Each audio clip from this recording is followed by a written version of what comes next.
That's page 5, okay, of the math book, estimation strategies. There's different estimation strategies that you will come across. Estimating by rounding. Yeah. And you missed what I just said like 2 minutes ago. You can share with someone if you want to just kind of follow along with what I'm going on up here. You'll be fine with that way too. It'll work. What does it mean to round? What does it mean to round? Really?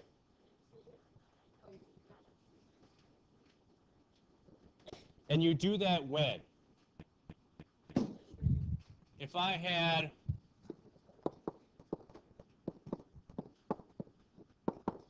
and I said, okay, solve that by rounding. When would you round? Would you round before you added, or would you round after you added? Before. Rounding is supposed to do what? What's the whole purpose of estimation in the first place? Sydney, I knew you were going to answer this one because you answer it every year. Yes. Makes it easy. The point is to make it easy, to make it faster, but to also give you an idea of what it should be.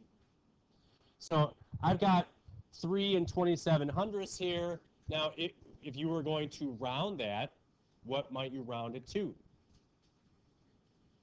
Probably 3. And why did you say 3? Because when you looked at the digit behind it, the 2 wasn't big enough to make it a 4, correct? 1.9 would round to 2. 3 plus 2, 5. And you're done. If you round after, then you're doing all the work.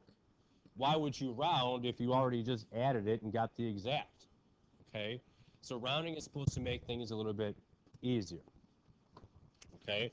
Let's try, I'll give you another example. Say you had 10 and 13/100ths, and you were going to add that to 1 and 46/100ths.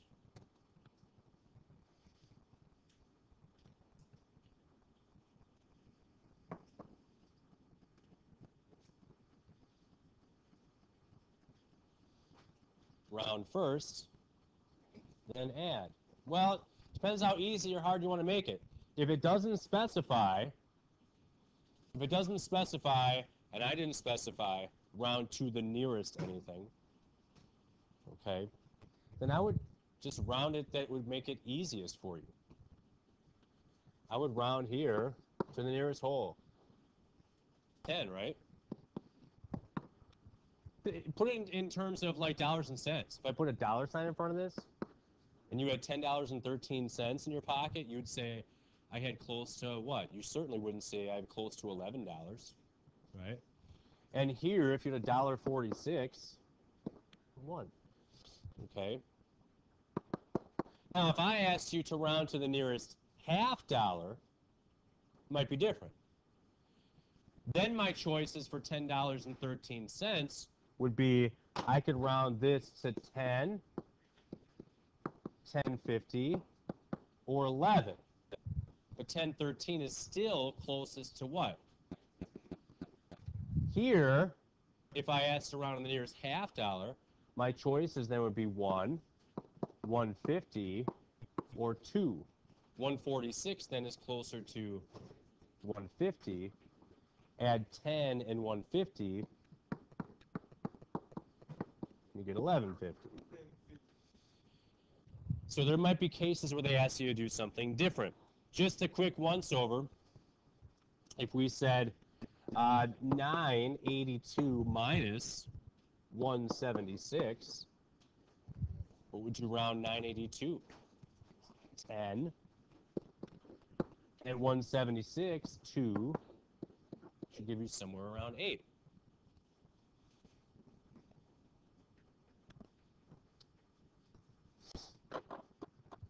Now for multiplication, sometimes they will, if I asked you right now, round to the nearest whole, and I gave you 4.9 times 12.2. I said, okay, you're going to solve this by rounding, but you're going to round in the nearest whole number. 4.9 would round to, and 12.2 would round to 12, not 10, not the nearest 10, nearest whole. And you should get somewhere in the neighborhood of 60. When is estimation useful for you? Why do you learn it as a skill? Really? Check your answers, yes. So that when you actually have to do the computation and you're extra thorough about things, you want to make sure that your exact answer is in the same ballpark. You can estimate to see if it's anywhere close. Estimating is a useful skill, life skill. We should do a whole quarter's worth of work on estimation. Maybe that's what I'll do. Maybe when I do life skills third quarter, we'll just do math skills. No. Okay, any questions on the rounding?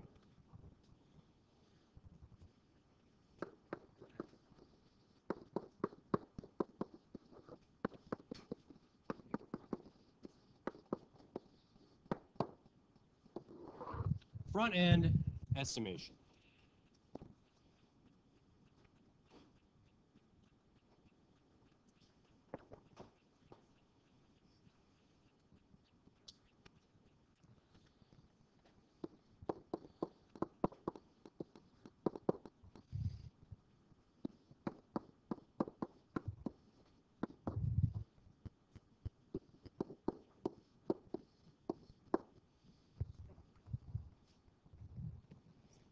Okay. Example of front end estimation is we're going to take, basically, you're going to take your values and notice that in this particular case there are dollar signs in front, which helps, but there might not always be dollar signs.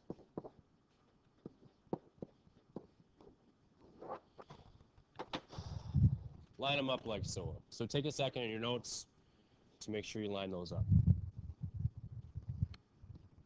I'm going to come up with two separate estimations. I'm going to take everything in the front, hence front end estimation. I'm going to add these all up first of all. 5 and 1, 6, plus 2 is 8. Am I done? No. I'm going to add that, and I'm going to piece this section together. I'm going to look at all these values individually. If I were rounding, if I were just rounding 539, what would that round to? 5. And I would forget entirely about the 39 cents.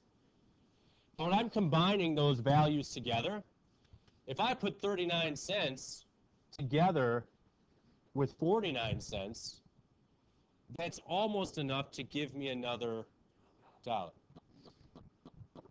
Although both of those on their own, 539 would round to 5, 149 would round to 1.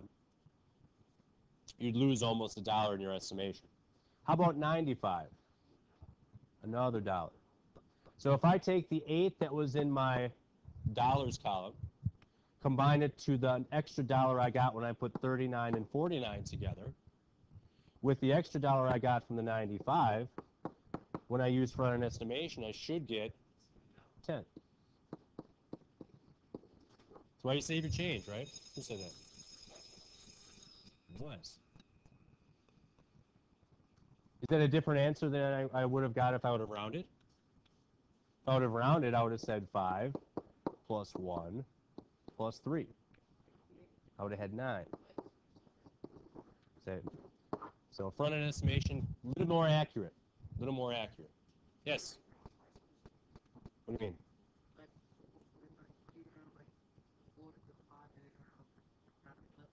I wouldn't. I would combine it with other ones. I mean, you could do anything you want.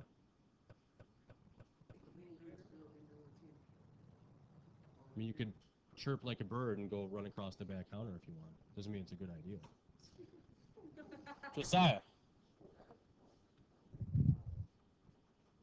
What if they...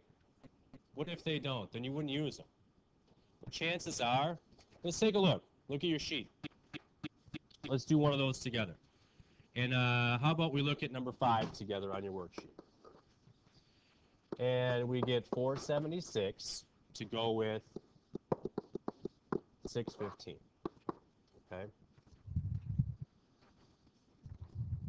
Are there dollar signs in front? No. Do we need them? No. So let's take a look at the front. Add those right away. Regardless of what they are, you're not rounding anything. We're going to add those up right away. 4 and 6, 10. Now the 76 and the 15, if I put those together, is it almost like getting another whole? 11 it is.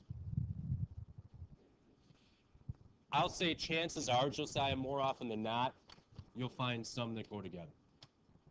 Okay, let's look at number 6.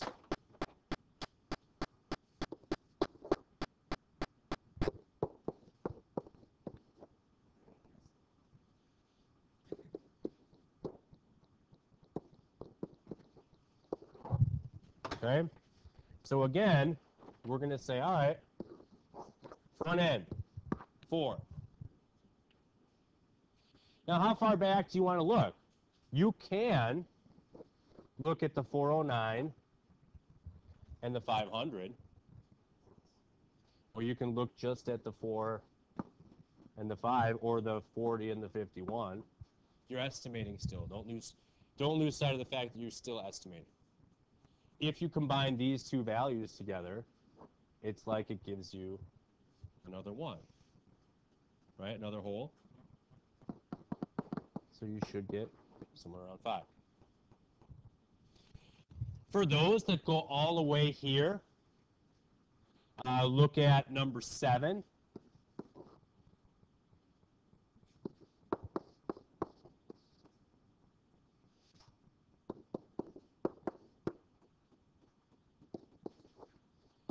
Okay. If I look at that, and if I'm like, okay, I'm sitting in your seat right now and I'm saying, I get it more when I have a dollar sign in front of it. When I start having all this stuff, I get confused. Please just do this then. Cross out the last digit in each and put your own dollar sign in front. It's not going to change anything. It's not going to change anything. Your estimation will still work out to be the same. Trust me. So when you do this, 2 plus 6 is going to give you 8. 47 cents plus 51 cents, close enough to another dollar, right? Is 9. You're going to be fine, okay? You'll be fine. So now you've got answers for, what, 5, 6, and 7?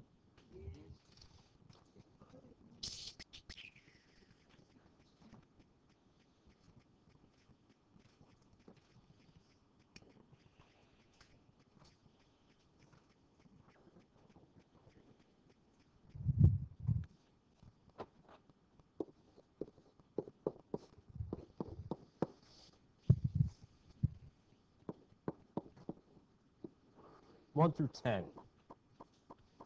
Let's look at number 1 together. Use rounding to estimate to the nearest half dollar. 485 plus 147. Okay. So 485. Is 485 closest to $4, 450, or $5 if you round to each to the half dollar?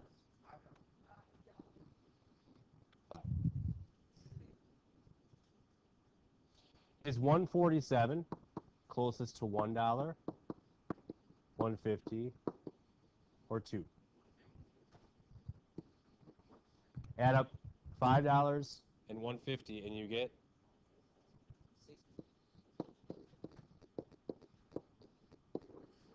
650. Okay. How about number 2? 679.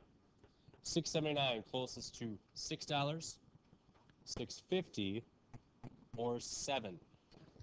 Why 7 or not 650? 21 cents away from $7, but it's 29 cents away from $6.50. So it's a little bit closer to 7. So put a 7 next to it. You're going to add 7 there for number 2. Or subtract 7. And then $3.95. This should be a slam dunk. Closer to 3, $3.50, or 4? 4. So 7 minus 4 equals